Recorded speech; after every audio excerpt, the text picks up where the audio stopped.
Thailand is amazing. Thailand's magical. If you come, all your problems will disappear. That's what the internet is probably feeding you, right? By you clicking this video, you already seen something in your algorithm that pointed towards Thailand and traveling there. A lot of people have been relocating there, more specifically a lot of Americans. It's on a rise, especially for the last 2 years or so.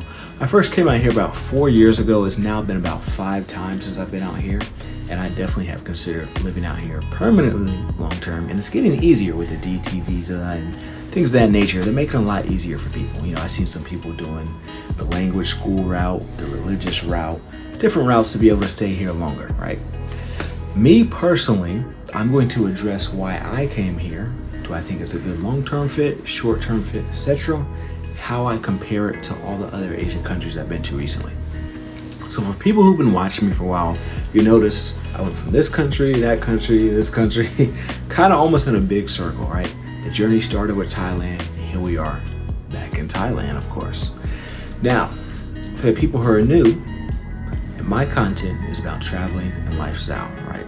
I do throw in some positivity, words of encouragement, things of that nature as well. But generally speaking, I'm showing you my everyday life. I happen to be currently traveling and in between jobs and just enjoying myself, taking this time to do some personal development. Now, I first came to Bangkok roughly 4 years ago, right? I've been to other areas within Asia. I recently came back from the Philippines.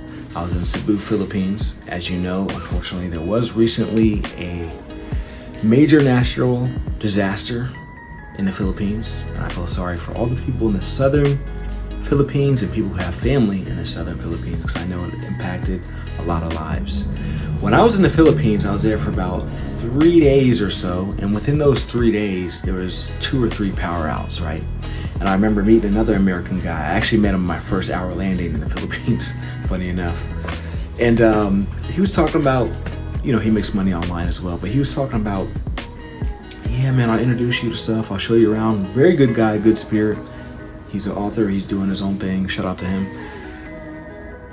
But in the 3 days I was there, with the power going out like that, I'm like, yo, what's going on? I'm asking him. He's like, actually, it's rare that that happens.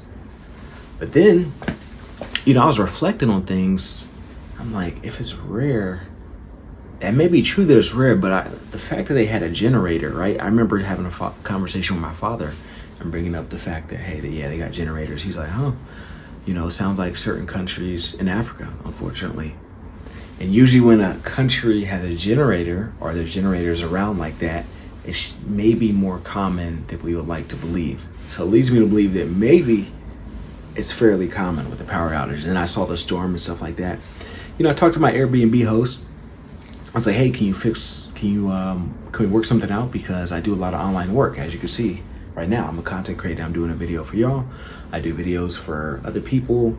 I do applications, a whole bunch of AI stuff online. So I need that internet speed. It's vital for me, right? I can't have anything weak. I need it.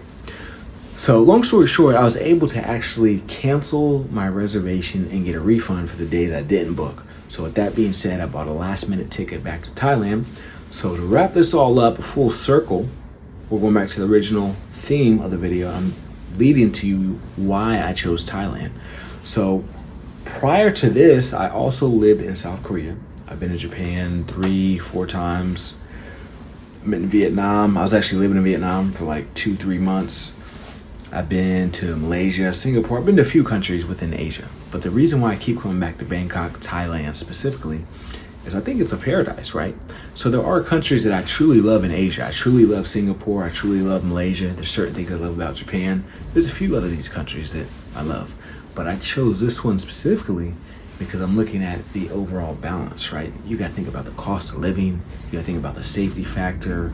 If you want to, you know, network with other entrepreneurs or other digital nomads, business owners, etc. It's like a certain type of hustle vibe here. You know, you feel like connected, and I feel like it's easy to work. I was just talking with a buddy today. He works on a lot of online businesses as well, and I was just telling him like, it's easy to work out here, because it's like you can kind of be isolated in your own zone, but there's also a sense of community and connectivity. And then let's say you do want to take a break, you do want to party, you do want to go to the bars, clubs, or do whatever, it's right there. So it's like you can enjoy both worlds. You can kind of be locked in the zone, but if you want to go over there, you can. Whereas if you're somewhere like Malaysia, yeah, there's bars and clubs and parties in Malaysia, but it's not the same. And then due to some of the laws and religious beliefs, you got to watch how you move in Malaysia. Not to say anything bad about it, because I love Malaysia, but you just got to keep that in mind. Where Thailand, I kind of feel is like a free spirit. So this is why I chose it, at least short term. Now I want to address, is it a good decision long term? Overall, I could say yes. You know, there were some instances that I experienced, like I was here for the earthquake, which was I think like a year and a half ago. Funny enough, I was shooting content with another content creator, so if you go through my video library, you actually see the footage I'm referring to. But I met up with an associate downtown Bangkok. We were supposed to be shooting footage for something else, and in the middle, that's when the earthquake hit. So we happened to get some of it on camera. But I say that to say this, that earthquake situation opened my eyes, because I saw how that was handled, and without saying too much, you know, I gotta speak indirectly due to the fact that I'm still here, but it made me realize like, oh, this would have got handled differently somewhere else. So for me, that was eye-opening, like, do I really see myself here? But I do still think that it is a great place, right? You can network, you can meet friends, you can meet a significant other. The food is less processed here than in America, which was my original reason for leaving America. Over 80% of the food in America is processed. So out here, if you look very closely, if you've been watching my videos for a while, you'll probably notice my skin's a little more clear. And that's because there's less sugars, less chemicals, less pesticides, etc. I do eat fruits and vegetables, but I'm not going crazy with it to the point where you see drastic change. But I've seen change based off the drastic things I did as far as leaving the country, right?